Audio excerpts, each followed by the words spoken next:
Donc, voilà, moi j'aime bien mettre de la fluidité dans cette posture. Les doigts des mains bien étalés au sol, bien écartés, ventousés.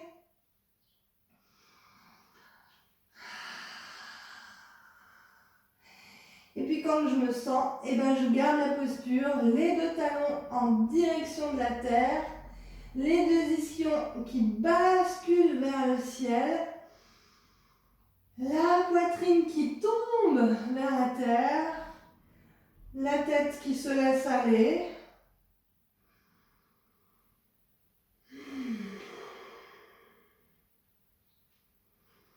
J'ai les mains sèches, hein, j'ai les mains qui glissent un peu.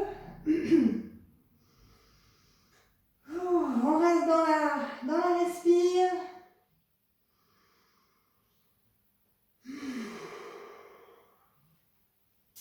On sent toute la chaîne arrière musculaire, hein. On sent les dessous du pied, les tendons d'Achille, les mollets, l'arrière des genoux, donc les creux poplités, l'arrière des cuisses, les fessiers, les lombaires, tous les dorsaux, jusqu'aux muscles du haut du dos, et puis les muscles des bras, voilà, jusque dans les dos des mains.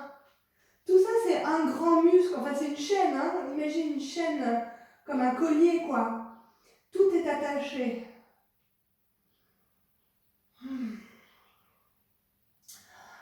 Ok, puis tranquillement, tranquillement, je vais faire la vague. Je lève mes talons, je repasse par la planche. Et puis, je vais pouvoir poser mes genoux pour faire un 4 pattes. La posture du tigre. Ici, donc, belle quadrupédie, le poids du corps est au centre des 4 appuis et il va y rester. C'est-à-dire que je ne vais pas déporter du tout mon poids du corps à droite ou à gauche. Puisqu'on va passer, ce qui pourrait se passer parce qu'on va aller dans une tripédie, un 3 pattes. Et donc, ce serait assez facile de partir comme ça, s'installer. Et donc, on va essayer de contrecarrer.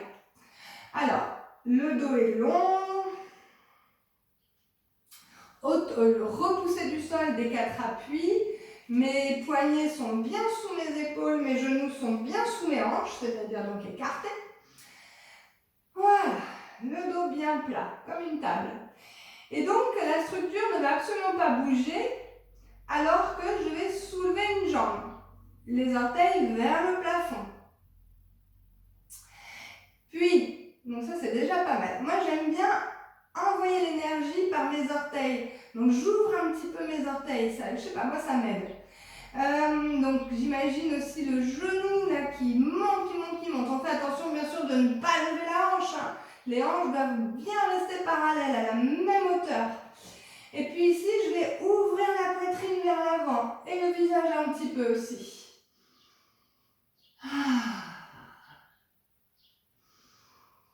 Et je rectifie, hein. Si je sens que je déporte mon poids du corps, hop, je ramène. J'essaie de ramener aussi les hanches carrées. Tout comme les épaules, hein. On ne se laisse pas aller dans des postures bizarres au niveau de la ceinture scapulaire. On a les épaules toujours orientées, là pour le coup, de la même manière. Grande inspire. Grande expire. Et en soufflant, je ramène le regard entre mes mains et le genou au sol. Je vais aller directement de l'autre côté. Pour l'instant, mes poignets me le permettent, hein. Il n'y a pas d'alarme. Donc, c'est parti. J'étire la ligne du dos, j'ancre les appuis et finalement, j'en libère un. Le genou droit qui se lève. J'essaie de garder la hanche à la même hauteur. Et j'ouvre la poitrine, la gorge, le visage vers l'avant. Grande inspire. Grande expire.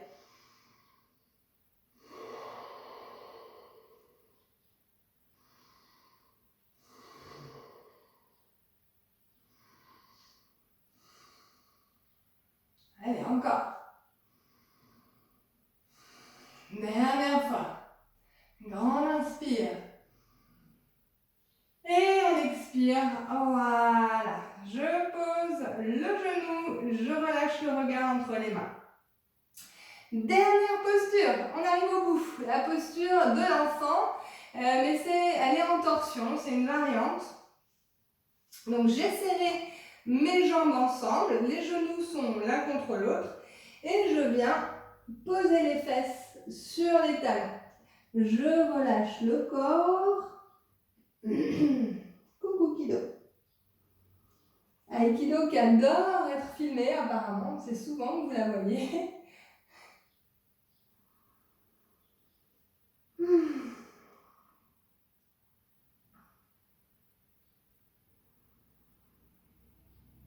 Ok.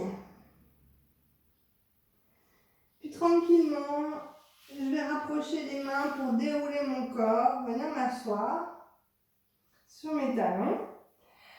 Redresser mon dos, ramener mes mains dans le Anjali Mudra, la mudra de la prière.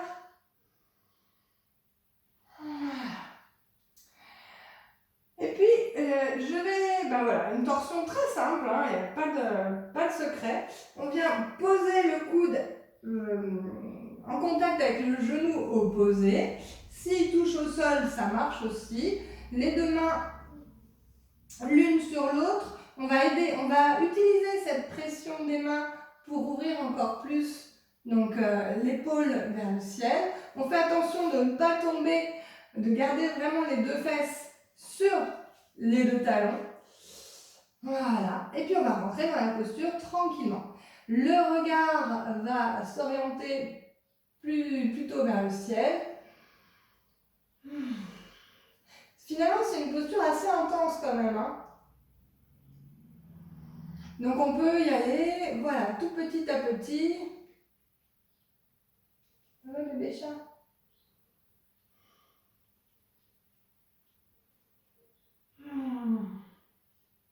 Donc le souffle bien profond, bien ample.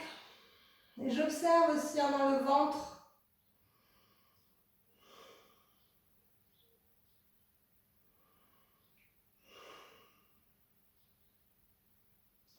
Ok, j'inspire. Et dans un souffle, je reviens face. Je prends un petit temps pour observer parce que là, ça a vraiment étiré toute une partie de mon dos. Même les organes, hein, je sens que tout mon tube digestif, les organes finalement, ont été assez sollicités. Ça a créé comme un essorage, ce qui active très fort les différents systèmes. J'inspire et c'est dans une expire que je vais partir en la torsion de l'autre côté.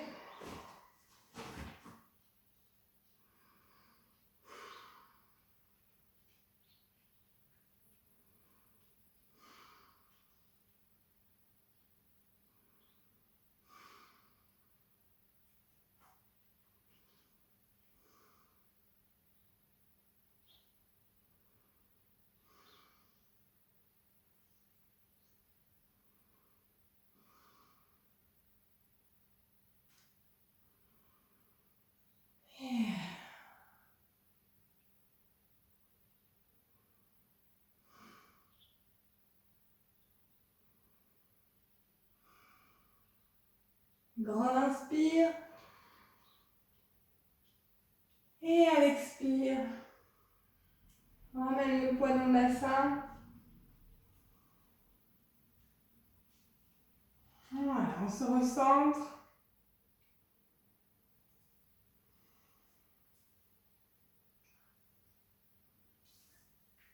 On va pouvoir peut-être pratiquer un petit temps de méditation rapide, juste pour vraiment rester connecté à soi dans le silence.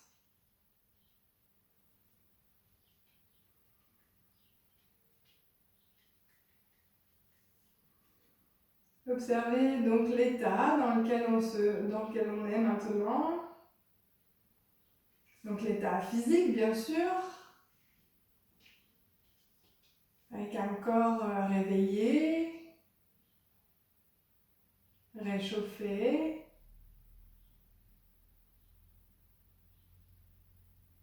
Peut-être des sensations de fluidité un peu plus grandes qu'au début de la séance.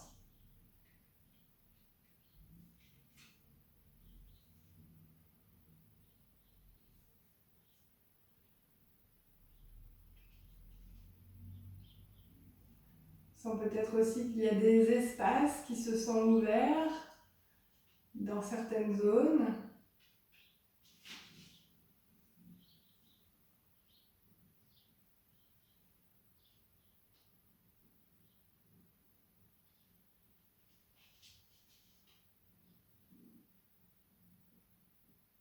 On peut observer aussi que la cheminée respiratoire est maintenant bien dilatée, permet une bonne oxygénation.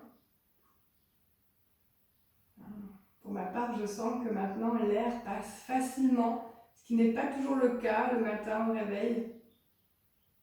C'est souvent un petit peu encombré, un peu serré. Et là, au contraire, après ma pratique,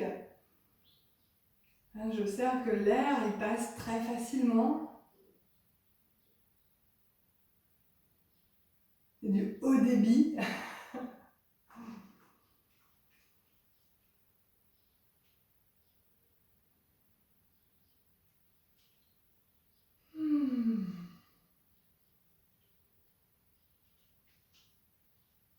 Je ressens la douceur de l'aïkido qui, avec sa fourrure là, est très douce et avec son besoin d'amour aussi est très douce. C'est super agréable. Et j'entends aussi les oiseaux.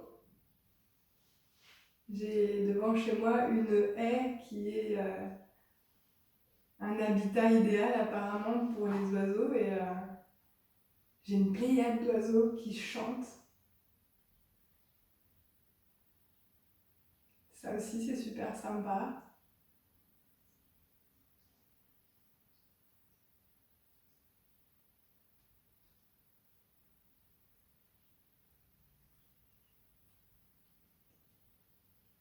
Et quant au son à l'intérieur de moi, alors j'entends bien sûr mon rythme cardiaque en corrélation avec ma respiration, qui sont des rythmes doux, réguliers.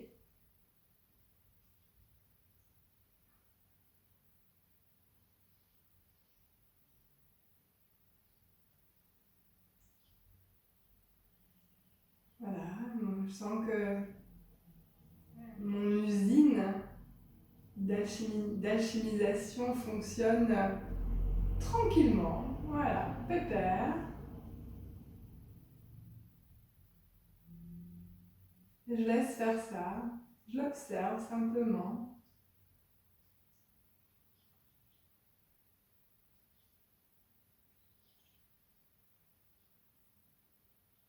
Avec beaucoup d'admiration quant à cette magie. Le fait que ça se fasse tout seul.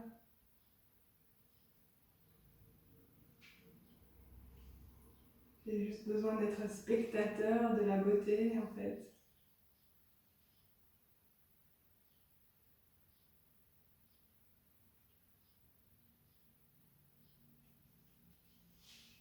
Puis j'entends aussi donc un son finalement, une note qui serait la symphonie, l'addition de toutes les notes de mon corps. Ça en crée une en particulier.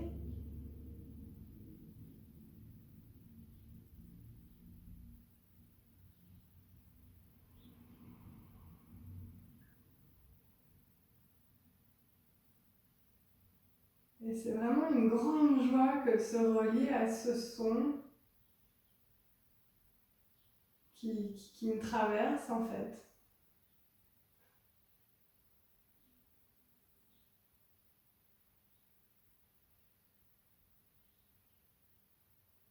C'est mon home à moi. On a tous le nôtre.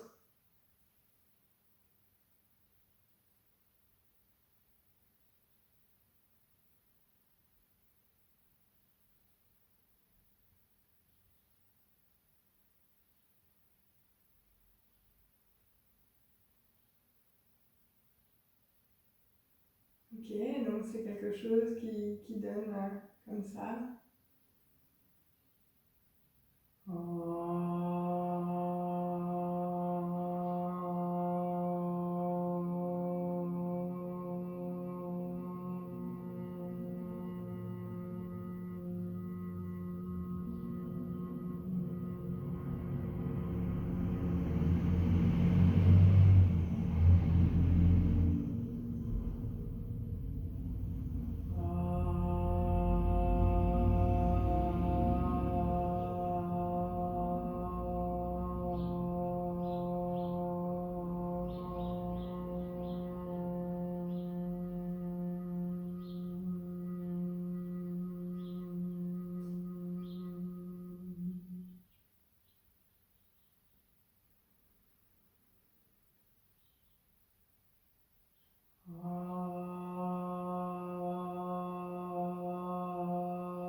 Dernier étirement.